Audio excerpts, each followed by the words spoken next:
So as I said toward the end of last class, although according to the syllabus, today I'm still covering the advanced graphics chapter. And I think, I would certainly suggest going through the rest of what's in there, which is basically the practical example. But the truth is that the practical example is not as practical as other things that I could show you. And I thought what might be more helpful is to revisit a little bit some of the issues some of the techniques I may have showed briefly before, but maybe didn't go into sufficient depth on, and then kind of pull a lot of different concepts together in showing you how to make a plot that a lot of people like to make for to assess their model fit, which is basically a type of visual predictive check plot. So hopefully you'll find that to be useful. The way I'm going to do that is I'm going to go back and I just posted this modified script a little while ago. I apologize for posting it fairly late, but this is a modified version of the script that we covered in the modeling in R chapter. And I've just added a few things at the end of this script. In order to do those things at the end of the script, let's reevaluate the data that we had, the data set that we created previously. That's with the chunk 2 here. And we need to be sure we load the lattice library.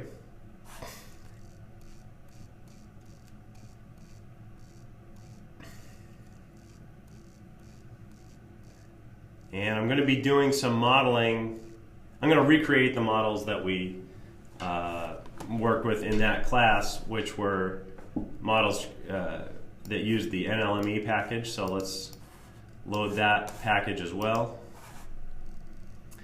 And then you can just skip down to chunk number 40, I believe it is. And just to get these objects back in memory, evaluate everything from chunk 40 through 43. Okay.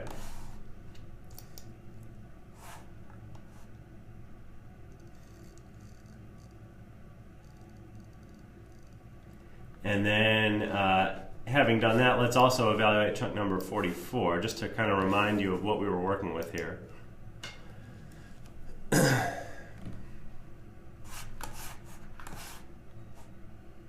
Oh, I'm sorry, I'm not showing my computer. I'm sorry, here we go. Hopefully now you should see my screen. Okay, so let me review. What you should have just evaluated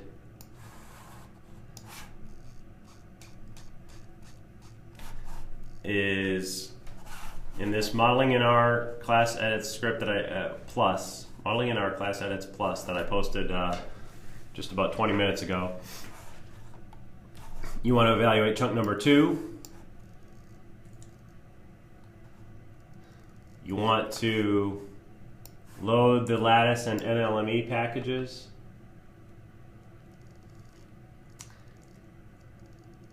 And then you want to evaluate, it's not shown here, but this is chunk 40, everything from chunk 40 to 44.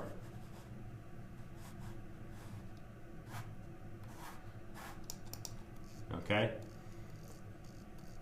And if at the end of the day you see this plot that we made previously, then you're good to go. So since I may have messed you up a bit there, let's I'll do the are you ready poll. Just let me know when you've got that stuff ready.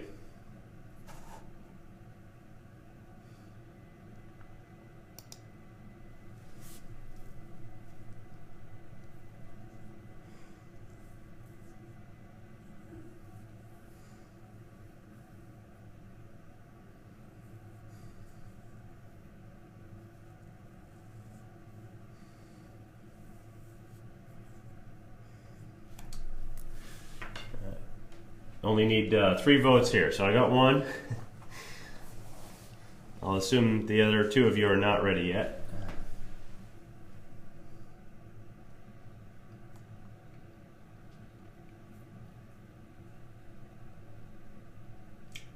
Okay, there's 2.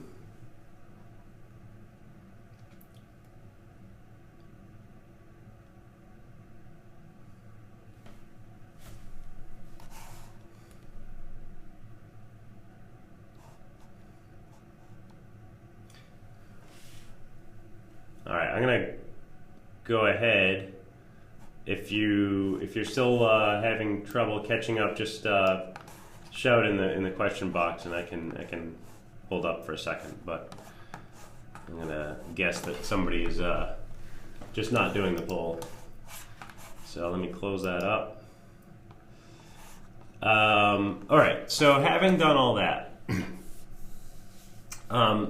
something that I realized only after thinking about it a little bit more carefully after we did the modeling in our class was, you can see there's one subject here where there is no prediction generated. And in a way, we know the reason for that. I know the reason for that is because if you remember, there was a missing value in the data set. That subject did have data, and if you look carefully behind the text there, you can see that you can see 3 data points for that subject. But there was one data point that was missing. Well, if you think about it, that shouldn't really prevent. We should still be able to generate model predictions for that individual. And so why is that not working? Another thing to remember here, and this is going back to the modeling class, is that we said NA action equals NA exclude. So if it doesn't, the way that should work is if anywhere where the original data was missing a value, when we go to do our predictions, it should give us a missing value again, but it should pad things appropriately, and it shouldn't prevent it from basically plotting a model fit there. So the long and the short of it is, and I don't know the full details on this, but basically the NA exclude is not really working as advertised for NLME. So what we're going to do is we're going to try to sort of do our model predictions, not really by hand, but we're going to do just a little bit of extra work to get those predictions in there.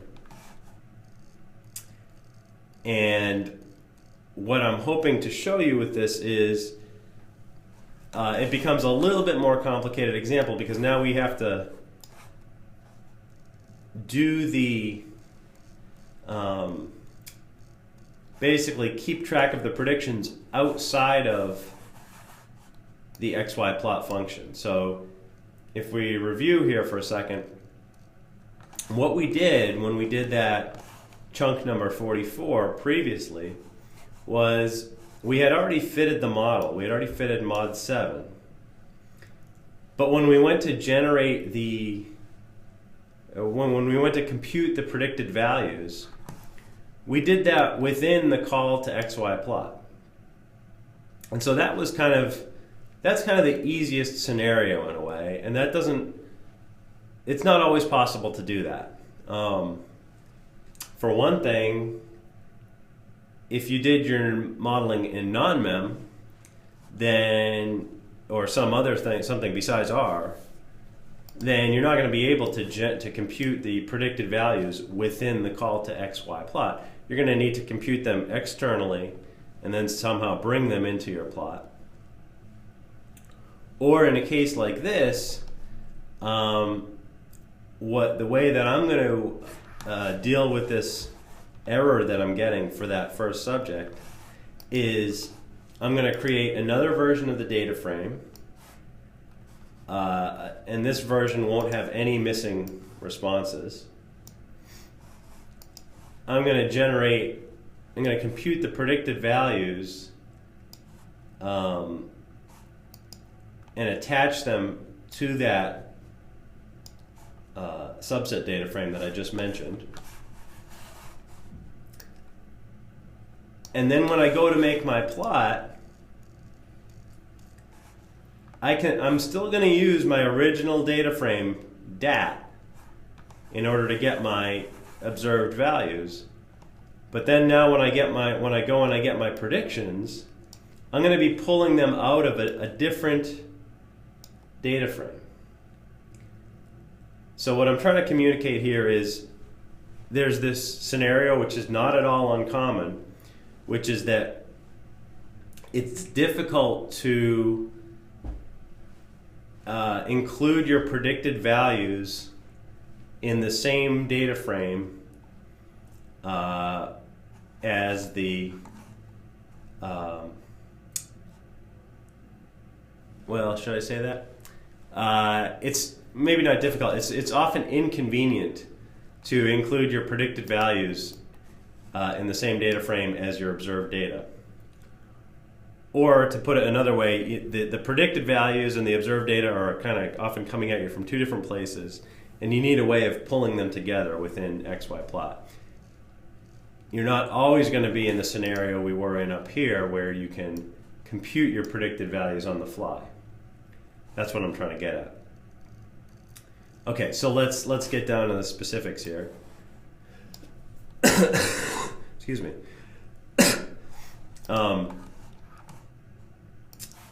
Let me execute this line here, just taking the subset of the original data frame, but excluding the records with missing values. And now I'm going to use my predict statement. So I'm still doing the prediction in R, but I'm doing it outside of the plot function. So I'm going to predict using mod 7, but I'm only going to try to predict for the observations that didn't initially have missing values.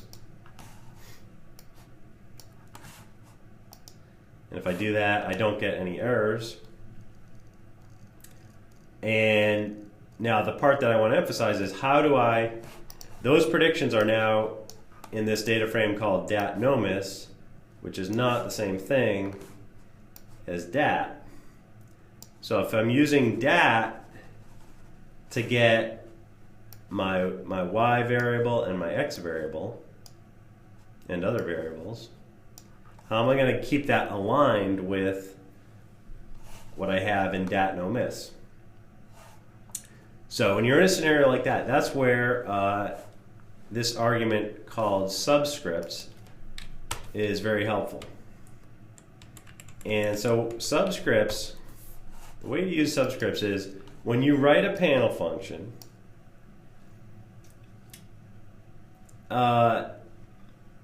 panel functions you can always include an argument called subscripts. And so XY plot, when it goes to call the panel function, when it goes to call your panel function, it's going to pass an argument called subscripts. And if you want to make use of that, you can. And what that is it's the indices in the original data frame corresponding to the data that's being plotted in that particular panel. So I've got a panel here for each subject,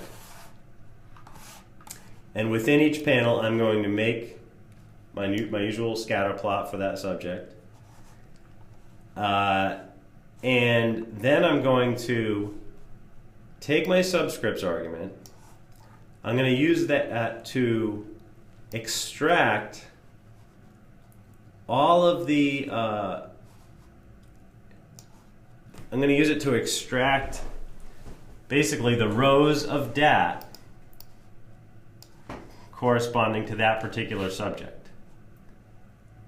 I said, yeah. So that's maybe the best way to think about it. So it's basically it's a way of asking, once you're inside the panel function, you imagine you get, it's a little, the panel function is kind of a little shed, and you can't see the outside world when you're in there. Your only window to the outside world is basically through subscripts. So subscripts tells you, where did this x and y vector come from? Well, it came from the data frame DAT, and it came from the rows of DAT that are indicated by the subscripts argument. So I'm going to pull out those rows, get the subject identifier for those rows. Now that should all be the same subject, because subject is my conditioning variable up here. And then take the unique values, which is, again, there should be only one unique value. And then, having identified, in fact, actually, let me stop there. Let me make sure that's clear. So I'm going to comment out this next line for the moment. And I'm going to comment out the line after it as well. We got something funny happening here.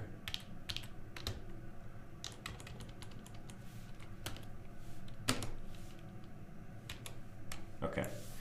And what I'm going to do is actually let's use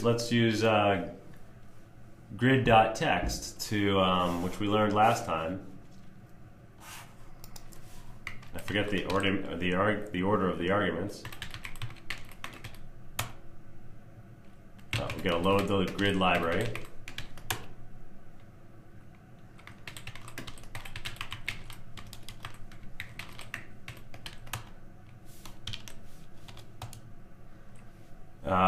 So I give it the label, and then x, and then y. But the x coordinates and the y coordinates it'll place it right in the middle of the panel by default. So what I'm going to do here is I'm going to say grid.text. So within each panel, I want to add text just telling me which subject I'm looking at. So I would just say, take that subject ID, which I think might be a numeric value. I think it is a numeric value. And so I'm going to convert it to a character value. Let me be a little bit more explicit here. I'm going to use as.character subject ID. And what I think that should do now, I haven't tested this actually, but let's try that. Yeah, so it's plotted. We're just adding text saying which subject we're looking at within each panel. Obviously, that's not the best way to display which subject you're looking at. The best way to do that would have been to just modify the way that the strip text was by making this subject be character, and then this should all be aligned. Let's take a look. Right, so you can see the subject identifier that's in the strip text now matches the subject identifier that we plotted within the panel. So all I'm trying to show you here is what information we're pulling out using subscripts. Okay? So we're using subscripts to identify which subject is being looked at in each particular panel. Let's get rid of this now. Now that we know which subject it is, we can go to that other data frame, dat no miss, and say, okay, I want the rows of dat no miss corresponding to that particular subject ID. And then I can take those predicted values and I can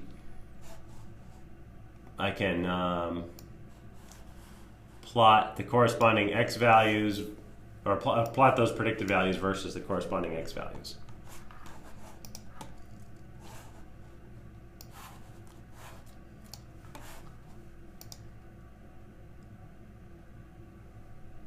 Okay, and so there we go. Now, even for that first subject, I have predictions for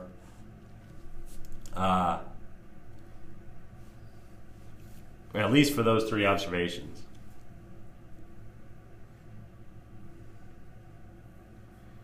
And there's a way. What I could additionally do is I could create another row in my dat no miss that didn't have a missing response value, and I could generate a prediction even out here. But that's not really the point I'm trying to focus on right now. What I'm trying to focus on is a way of pulling in, when you're within your panel function, a way of pulling in outside information using the subscripts argument. So that's what that's all about. Okay. Let me just pause for a second and see if there's any questions on how to use the subscripts.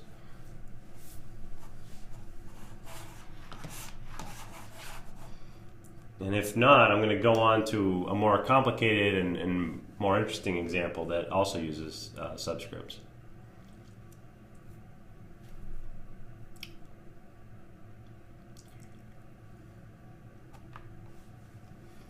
Okay. So what I'm going to do for this next part here is I gave you this data set that I already assembled called predcheckdata.rsave. So we can just load that. I'll show you in a second how that data is organized, but let me jump to the punchline here and show you what we're trying to get to at the end of the day. I want to show you how to, if you evaluate the next plot section here, how to get to one of these visual predictive checks. And I'm thinking that maybe not everybody is aware even of you know, if you're not in if you don't necessarily have much of a background in modeling, you might not be aware of what you're looking at here. But the idea is, when you fit a population PK model or a population PK-PD model, you're trying to, as the name implies, you're trying to describe the population, not just the average. Okay, so you're trying to describe the distribution of the population. And so what we want to characterize is the some measure of central tendency of the population, and that's captured here in green. So what this actually is if you imagine a population of people, the median, the median profile is represented in green here. And you've got the black dots represent the observed medians within this population of people. The solid line is just connecting the black dots. The dashed line is a model prediction, the model predicted median. And then the green region around it is a simulation envelope It's a type of bootstrap confidence interval around the population median. And then what we just did for the median, we also do for the 5th percentile of the population. That's the one that's down low, and the 95th distribution of the population.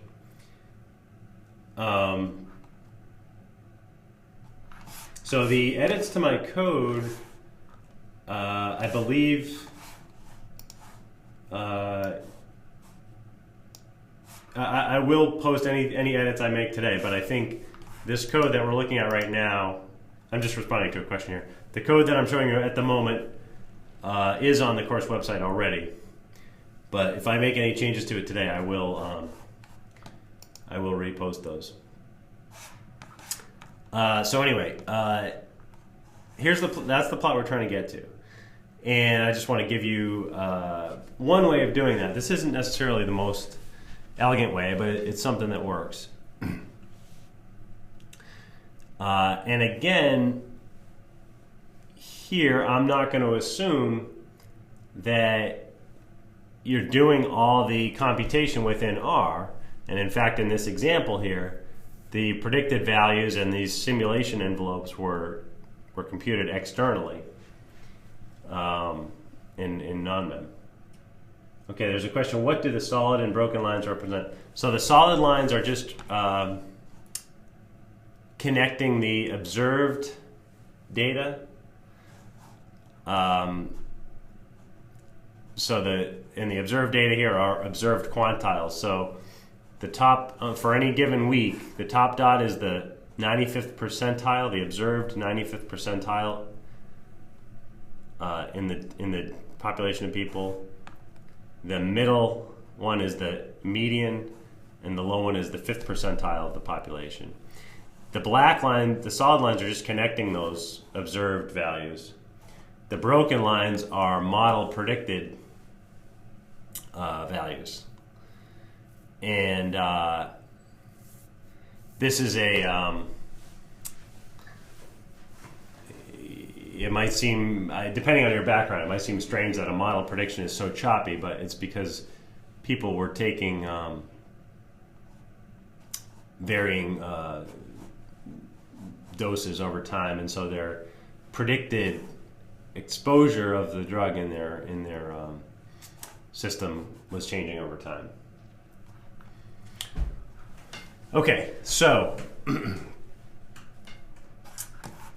how do we make a plot like this? The first thing, really a lot of the hard work, is just organizing the data, and I'm not going to show you how to do that.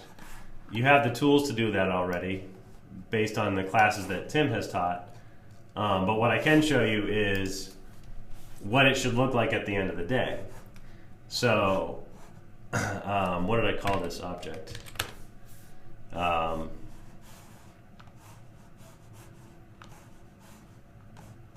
I called it demo. So if we look at the top of demo here, I've got a column for study, that's obvious. Column for time, that's obvious. A column to identify which quantile of the population I'm looking at. And again, as you go from top to bottom here, it's the 5th, 50th, and 95th. So if I look at the population quantiles,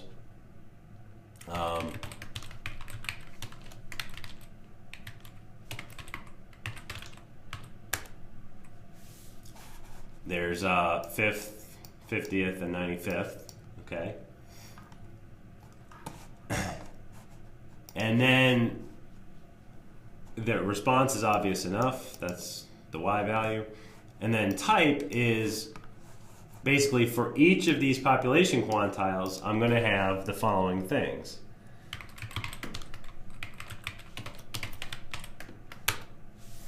I'm going to have an observed quantile.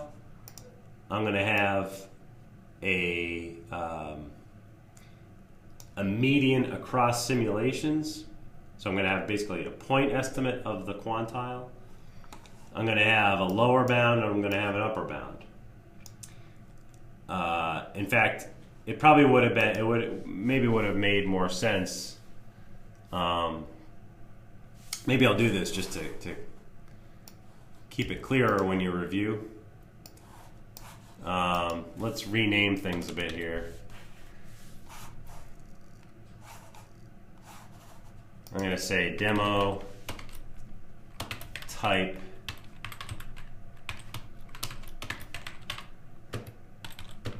where type is high.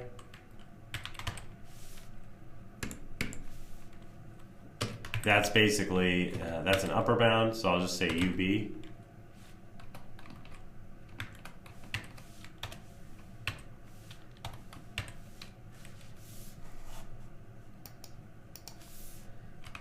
If it's low, whoops, if it's low,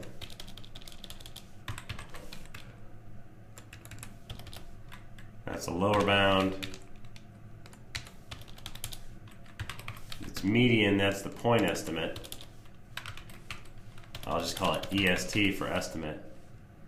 And OBS is, I'm going to leave that alone. Okay. So for each population quantile, I've got observed, estimated, upper bound, and lower bound.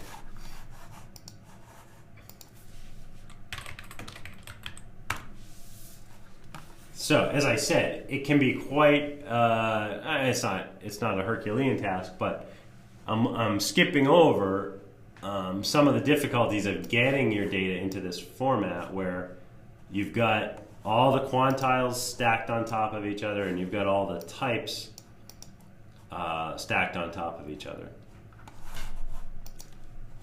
But once you do that, the way you would make a plot like this is, or one way in any event, is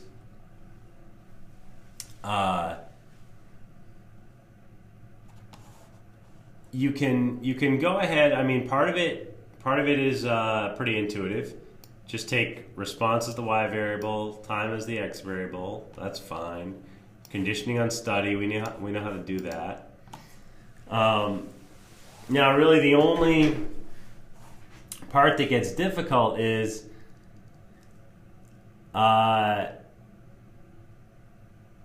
you've basically got, if you think about it, you've got how many lines on each in each panel here? You've got 4 times 3, you've got 12 different lines to make within each panel, if you count the edge of these polygons as a line as well. And so it's the type of thing you might try to do with the groups argument to XY plot. But if you try that, I think and it's probably possible to do that too. But if you try that, I think you'll find it's difficult. So what we're going to do instead is, rather than using groups, the groups argument to separate data out into groups, we're going to separate the data out by hand. So within our call to the panel function, we're going to be doing a lot of the subsetting, sort of manually in a sense. Now, the only way we can do that subsetting within the panel is if we have access to the variables that we want to use to do the subsetting. And we're going to draw a different line or a different polygon edge for each different combination of type and set. I'm sorry, not type and set. Yeah, okay. For each different combination of type and pop quantile. So we're going to need to be able to take subsets based on, or define subsets based on this variable and on this variable. And when we define those subsets, I need to basically, if I'm drawing in the first panel here, I only want to pull out the values that correspond to study 1. So that's where I'm going to use that subscripts argument again. I'm going to say, basically, if you imagine yourself going into the function and doing the work here, on the first round we're making we're doing the stuff that's required to make the plot in the first panel. So we go in and we say, okay, what are the values of type? What's the vector of type values that correspond to the data in that first panel? And the way I'm getting the data in that first panel is with the subscripts argument. And then I do the same thing with set. Again, use subscripts to pull out the appropriate rows of the original data frame, which is demo. Having done that, once I've done that, everything else is just kind of bookkeeping, pretty much. It's just bookkeeping and one by one plotting the things you want. The only thing that's maybe a little bit not obvious is when you use the panel.polygon function,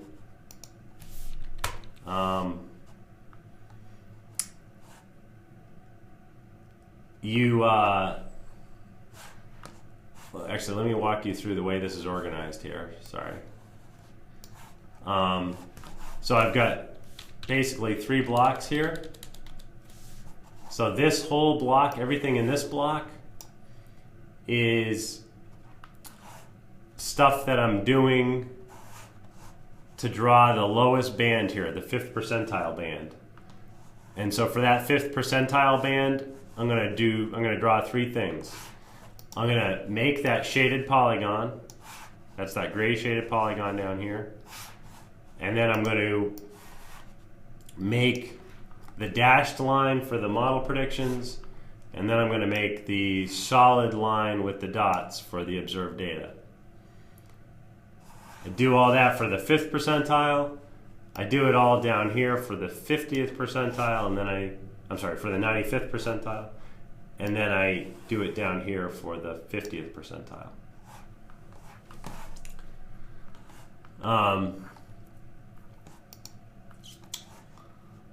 And for the most part, I think it should already be clear what we're extracting out here within each of these blocks. And I think it should be clear how you're plotting the points and lines. And then panel.polygon is not that complicated, but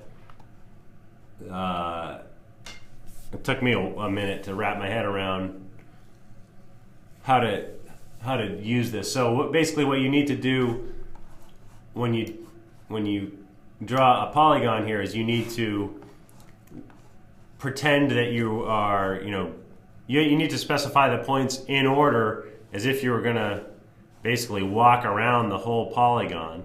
So you can, what's being done here is you walk along the bottom edge of the polygon, then you scoot up to the top, and then you do the top edge. But to do the top edge, you got to do that in reverse order. So what we're doing here is we are combining the x values, the x values in the original order with the x values in reverse order. And then same with the y values. You take the y values in the original order. That's for the lower bound, and then as you're going along the upper edge of the polygon, you're going to use the high values. And I just realized I'm going to need to replace some strings here. And then you do the upper bound values, but you have to do those in reverse as well. So let me make those substitutions I just referred to. Maybe I unnecessarily made things hard here, but I'm going to replace,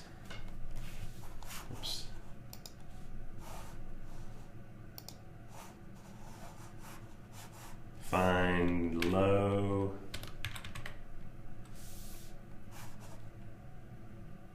and replaced with LB.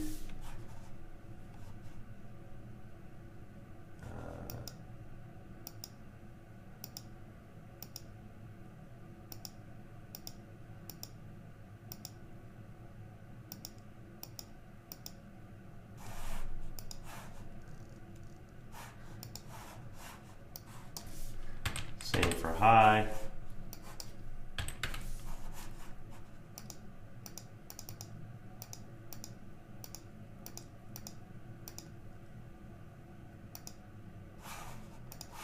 And then median, I got to be careful. I'm going to do that one by hand.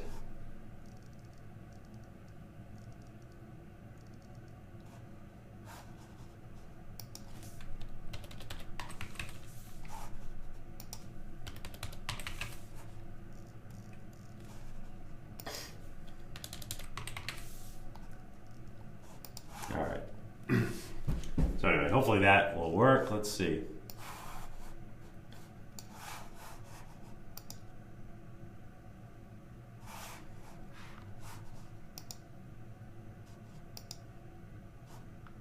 Yeah.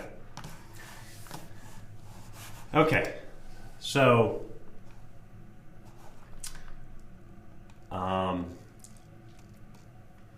so nothing really, so hopefully what I'm showing you is, that you already, for the most part, you already have the tools to make some of these more complicated plots that you might want to make. And again, the only new things I've introduced today that I didn't talk about so much in the past is this. It's primarily the subscripts argument and just this little trick for how to use panel.polygon. By the way, this is getting really a little bit technical, but when you're using polygons, alpha can be a handy value parameter to play with too. That's basically how see-through a filled-in region is here. So if you had alpha, if you use the default alpha, then when you plot this green region over the gray, you wouldn't be able to see behind it. You wouldn't be able to see that kind of overlap. Alpha is basically a degree of see-throughness that can be handy a lot of times if you have overlapping polygons. Okay, well, I hope that was useful. I know it's, again, the sacrifice I made there is I didn't really show you that many interesting new concepts, but hopefully I showed you something that's practical. If you've got more of a hunger for playing around with new concepts, again, I would try to work your way through this practical example here with the grid package in the book. With that, couple things before we sign off. So don't forget, this is our last class, of course. I should have said that at the outset. The final exam is due today, and the course project is due today as well. So please get those in on time.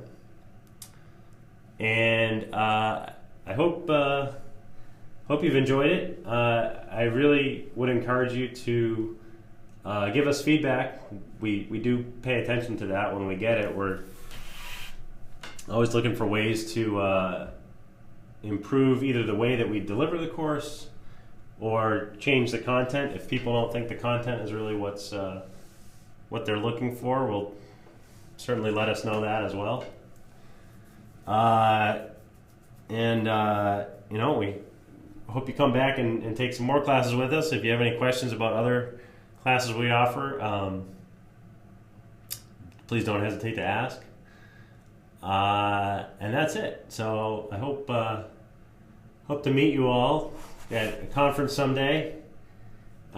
Feedback can be, you could, depending on your comfort level, you could either just post it to the website or just send us email. I believe you have links to our company emails off the course website. So just send us email, that's fine. You can send it to any one of us or all three of us.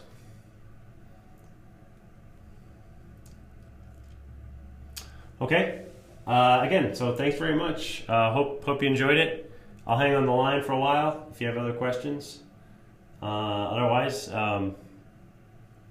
happy R coding to all of you, and thanks for taking the course. Okay, question here. How do I put a legend on the plot? Yeah, right, that's a good question. How do I put a legend on the plot? Because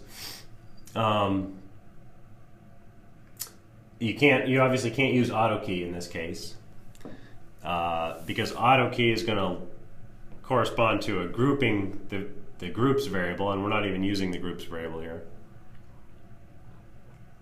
So it's a little bit more difficult. I don't know that I'll be able to fully demonstrate it, but I'll show you what to look for here. So two things. Number one, let's go to if you look at this is just in terms of how to make the legend. I believe there's a link in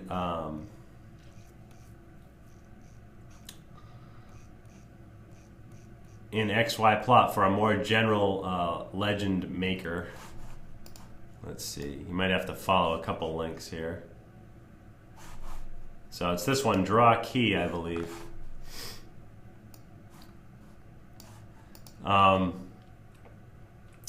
This function, draw key, can be used to design any sort of custom legend. But then there's the question of where, how you get it where you want it. And what I think that you have two choices there. You can either just try to squeeze it on top of the plotting region that you already have. So like you could just find an area where you've got some white space here, like in this panel, and dump it in there.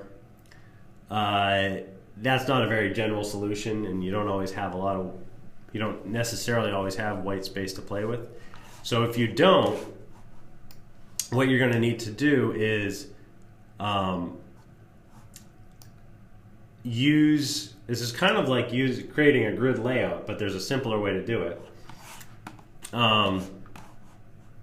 If you look at the help for print.trellis,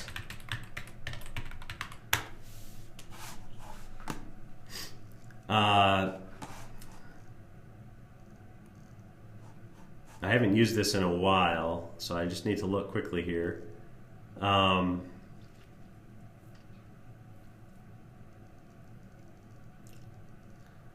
Right. So what we can do, the way this works is you can use either print or plot, actually. We're going to make a plot here. Let me try to do it with this plot here. So I'm going to call this my plot. I'm not going to plot it here.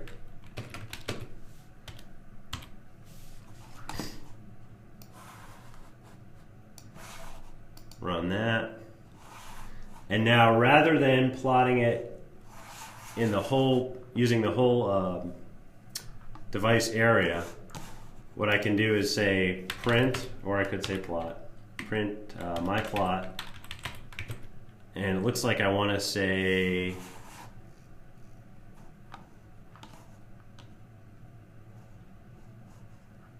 you can either specify position or split, and I can say I want this to be the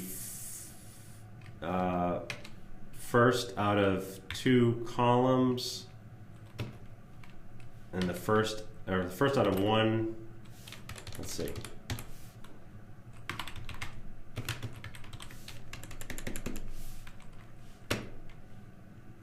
One column, blah blah blah. 1, 2. Let me just try this, and then I'll try to explain it once I've done this. Okay.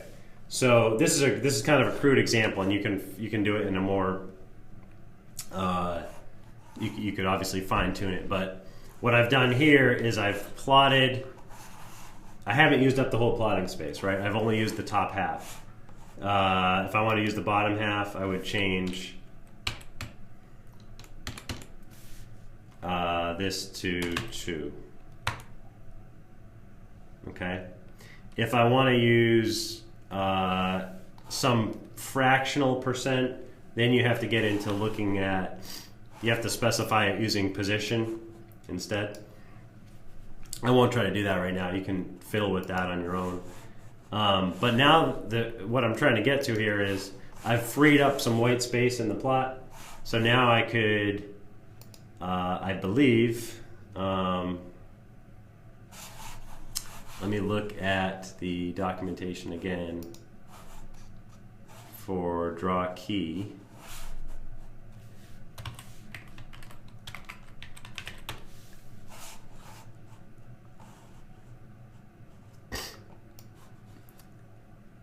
So I think if I said my key gets, let me do it up here actually. My key gets draw key, and now I've got to give it a list, and I'm probably going to get this wrong, but let me just try to do this on the fly. And this is, I'm going to create one that doesn't even correspond to our actual picture, but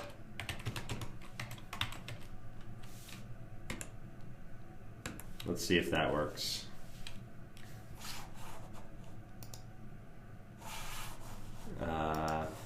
Okay, I'm not doing it right here. I can try to do this after class ends, but basically what you would do is create a key object,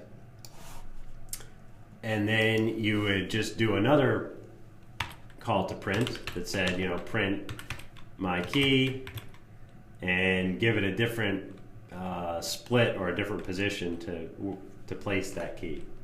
Okay. So that's a kind of incomplete answer, but hopefully that's enough of a clue to get you started. Like I said, I can follow up after class if you want with a completely worked example there. Anything else?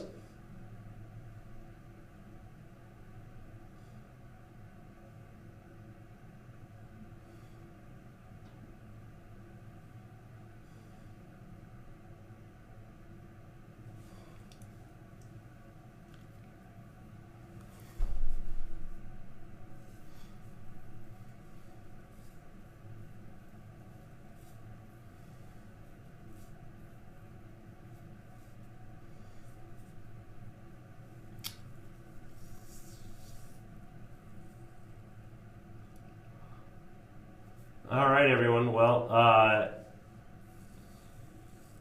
again, feel free to follow up offline. You have other questions, comments, so forth. Otherwise, thanks again, and hope to see you someday. All right, bye now.